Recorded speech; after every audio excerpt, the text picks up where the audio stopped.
And as we move on to the third exercise in ball possession in week 5 of Washington Youth Soccer's U8 age-appropriate coaching curriculum, we're now looking at small group activities to improve individual ball possession skills under pressure, Darren.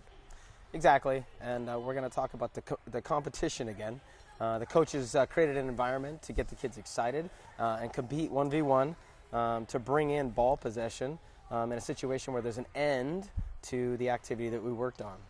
Brilliant. So the coach has put 2 teams on either side of the field of the 20 by 20 yard area. She's given each player on each side a number.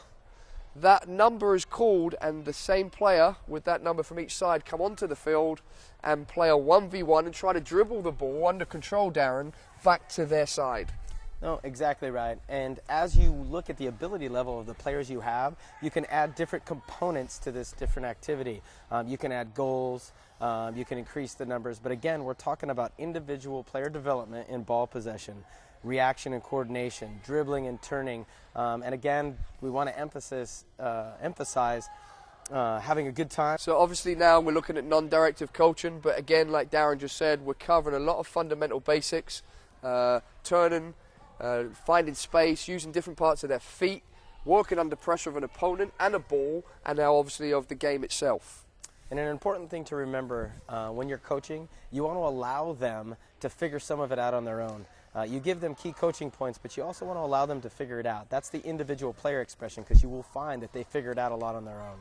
And look at the sidelines. Look at the players that are not involved. They are engaged with their team. They're ready to get going if they're called upon, but also they're giving their teammates some good communication and some good boosts.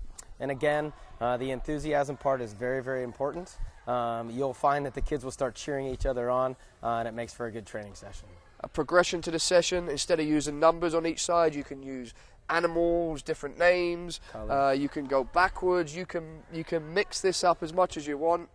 And be creative as a coach. Turn this session, this guideline, into your training session.